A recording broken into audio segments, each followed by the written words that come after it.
북한 김영철 통일전선부장이 우리 시간으로 오늘 새벽 뉴욕에 도착했습니다. 폼페이오 미 국무장관과 1박 2일 일정으로 비핵화와 체제 보장 방안에 대한 최종 협상을 벌이게 됩니다. 북미 정상회담의 성패를 가를 두 사람의 만남에 전 세계 관심이 집중되고 있습니다. 김용현 동국대 북한학과 교수와 한 걸음 더 들어가겠습니다. 안녕하십니까? 안녕하십니까? 네, 교수님. 김영철 통일전선부장과 마이크 폼페이오 미 국무장관의 만남 여러 가지 측면에서 전 세계의 관심을 모으고 있습니다. 네. 판문점과 싱가포르에서 진행된 실무 협상의 종지부를 찍는 협상이기도 하고요. 네. 김정은 위원장과 트럼프 대통령의 대리전 성격도 띠고 있다. 이런 분석들이 나오고 있어요. 그렇습니다. 지금 말씀하신 것처럼 폼페이오, 김영철 폼페이오 이 두 사람의 만남은 북미 정상회담을 앞두고 마지막 조율을 하는 그런 회담이다 이렇게 봐야 될 것 같습니다. 지금 이번에 그 판문점에서 성킴 필리핀 대사와 그다음에 최선희 북한 외무성 부상의 그 실무 접촉이 있었습니다. 이것은 아마 회담의 문안 작성을 하는 그런 성격이었을 겁니다. 이 문안 작성이 어제부로 이제 끝난 것 같고 그 문안 작성의 결과가 김영철 폼페이오 두 사람에게 전달이 되고 거기에서 이제 최종적으로 마무리를 하는 그 마무리된 것의 결과를 갖고 아마 김영철 통전부장이 폼페이오 국무장관과 함께 트럼프 대통령을 만날 가능성이 있습니다. 그렇게 되면 전체적으로 이번 6월 10일 북미 정상회담의 사전 준비는 일단락된다. 그렇게 봐야 될 것 같습니다. 네, 김영철 통전부장과 마이크 폼페이오 국무장관은 모두 정보기관의 수장 출신 아니겠습니까? 그렇습니다. 이른바 스파이 라인으로 불리는데 그렇기 때문에 상대방에 대한 정보들을 아주 많이 가지고 있을 거고 네. 그래서 이번 막판 협상의 성공 가능성이 높다. 이렇게도 볼 수 있을까요? 물론 그렇습니다. 두 사람은 아마 우리가 알고 있는 것보다 저는 더 이상 만났을 수도 있다라고 봅니다. 네. 다시 말씀드리면 폼페이오 김영철 라인이 오래전부터 작동했다라고 봐야 될 것 같고 또 우리 쪽에서도 이제 정보 라인들이 함께 3국의 정보 라인들이 작동했다 이렇게 봐야 될 것입니다. 일단 이번 만남까지 합해서 세 번째로 만나는 것이 공식화된 거죠. 그렇습니다. 폼페이오 장관이 평양에 가서 두 번을 만났고 이번이 그렇습니다. 이제 뉴욕에서 세 번째가 되는 거고요. 그렇습니다. 그렇기 때문에 이제 그 세 번의 만남이었지만 아마 여러 경로를 통해서 간접적인 만남들이 수차례 또는 수십 차례 이루어졌을 가능성도 있다. 직접 만남이 아니라고 하더라도 그것은 결국 폼페이오 그다음에 김영철 이 두 사람이 상당 부분 북미 정상회담을 향해서 가는 한반도 비핵화 평화 체제에 대한 많은 공감대를 형성할 수 있는 시간들이 있었다라고 봐야 됩니다. 네. 그 시간들의 최종 결과물이 이제 오늘 내일 아마 그 뉴욕에서 김영철 폼페이오 이 두 사람의 만남에서 마무리된다. 우선 일단락을 짓는다 이렇게 봐야 될 것 같고요. 그것의 결과가 북미 정상회담의 성공과 직결돼 있다. 그렇게 봐야 될 것 같습니다. 네, 이번 협상 테이블에 오르게 될 핵심 쟁점들을 좀 더 구체적으로 살펴보죠. 네네. 먼저 핵탄두 반출 문제가 있습니다. 네. 일단 북한에서 현재 가지고 있는 핵탄두가 최소 20기에서 60기에 이를 것이다. 뭐 이런 얘기들이 나오고 있는데 네. 이걸 어떻게 해서 처리하겠다. 이 부분에 대해서 협의를 해야 되는 거죠? 그 부분은 좀 더 조심스럽게 접근할 부분이 있다고 봅니다. 네. 지금 일부 언론에서 핵탄두, 핵폭탄에 관련된 이야기들이 나오고 있는데 그 문제는 북한은 상당히 그 신중한 행보를 보이고 있는 게 사실입니다. 물론 미국 입장에서는 한꺼번에 이번에 다 반출해야 된다 이런 입장으로 접근할 가능성이 있습니다만 북한은 아무래도 비핵화의 진전 과정에서 상호 이행 과정에 이 문제를 단계적으로 접근할 가능성이 있다. 또 그렇게 하고 싶어한다. 그렇기 때문에 여기에서는 아마 구체적인 몇 기를 미국 쪽으로 빼낸다 이렇게 나가기보다는 아마 상징적으로 그런 조치를 우선 시작한다 할지 또는 이 문제는 차후에 다음 회담에서 논의한다 할지 뭐 이렇게 그 두 가지의 경로를 아직은 예상할 수 있다. 그래서 좀 더 조심스럽게 접근할 부분이라고 봅니다. 네, 당초 존 볼턴 백악관 국가안보보좌관의 경우에 네네. 핵탄두와 핵물질들을 테네시주 오크리지로 옮겨서 처리해야 된다라는 주장을 하지 않았습니까? 그렇습니다. 지금은 좀 어떻습니까? 그때 북한이 좀 반발한 적이 있었는데 이후에 한 발 물러서는 모양새입니까? 어떻습니까? 그 이후에 볼튼 보좌관의 그 목소리로는 그런 이야기가 나오지는 않고 있습니다. 네. 그리고 북한 쪽에서의 반발이 굉장히 세게 나왔고 그런 차원에서 본다면 이 문제는 아무래도 김정은, 트럼프 이 두 지도자 간의 결단에 의해서 정리가 될 수도 있을 것 같고 아니면 좀 더 시간을 두고 앞으로 문제를 풀어보자라고 하는 쪽으로 정리가 될 수 있는 그 두 가지 사안이 또 두 가지 결과가 현재로서는 예상되는 경로다 이렇게 봐야 될 것 같습니다. 네, 대륙간 탄도미사일 ICBM의 처리 문제, 폐기 문제와 관련해서도 북한과 미국이 어느 정도 공감대를 이뤘다 이런 얘기도 나오던데 이 부분도 상당히 민감한 쟁점이 될 수 있습니까? 그렇습니다. ICBM을 어떻게 처리할 것이냐. 우리가 이제 흔히 ICBM급이라고 이야기를 네. 합니다만 그 문제도 핵폭탄과 거의 동일한 선상에서의 그 갈등이 아직은 내재돼 있다 이렇게 봐야 될 것 같고요.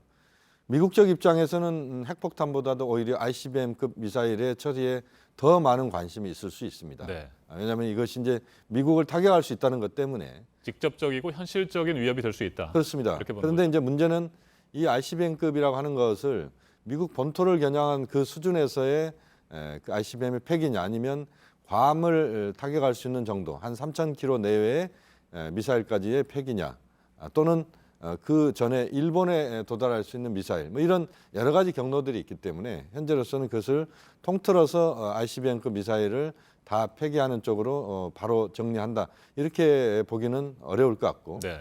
좀 더 단계적으로 아마 이 문제도 접근할 가능성이 있다. 다만 이제 이번 북미 정상회담에 지금 현재 이야기들이 나오는 것은 상당히 속도가 빠르고 그 우리가 놀랄 만한 결과들이 들어있을 것이다라고 이야기가 나오고 있는데 이제 그런 기준이라면 아마 ICBM급 미사일에 대한 부분이 오히려 핵폭탄보다는 더 정교하게 미국이 요구하는 수준에 근접한 그런 결과가 나올 가능성이 좀 더 높지 않느냐 하는 전망입니다. 네, 완전한 비핵화를 전제로 한 네네. 체제 안전 보장에 대해서도 구체적인 얘기들이 좀 나오고 있습니다. 북미 그렇습니다. 간의 외교 관계를 수립하는 부분에 대해서 언급이 되고 있는 것 같은데 이 네네. 북미 수교를 의미하는 겁니까? 그렇습니다. 지금 이제 이번에 싱가포르에서 우리가 그 예상할 수 있는 범위를 제한한다면 네. 그 제한 범위에 그 제한 선상에 있는 것이 아마 북미 관계 정상화, 국교 수력과 관련된 부분일 겁니다. 이 문제가 이번에 들어가느냐 마느냐 하는 부분인데 저는 들어갈 가능성이 좀 더 높다고 봅니다. 그래서 이제 북한이 얼마만큼 미국의 요구에 대해서 비핵화 부분에 대한 상당한 양보 또는 미국이 흡족할 수 있는 그런 정도를 만들어내느냐에 따라서 이제 결과가 달라질 수 있습니다만 어쨌든 북미 관계 정상화에 대한 추상적인 선언은 나올 가능성이 있다. 그것에서부터 북한에 대한 체제 안전 보장과 관련된 하나의 형식이 만들어질 수 있다. 물론 평화협정 체결이나 또는 북한에 대한 경제 지원 일부분도 이제 포함될 가능성이 있습니다만 우선은 이제 북미 관계 정상화가 상징적으로 이번에 아마 들어갈 가능성도 있다고 봅니다. 네, 대북 제재를 해제하는 방안에 대해서도 검토가 되고 있는 것으로 전해지는데 네네. 북한과 미국의 최종 협상이 성공적으로 끝나게 된다면 네네. 단계적인 대북 제재 해제가 아니라 일괄적으로 한꺼번에 대북 제재를 해제하는 방안도 가능할까요?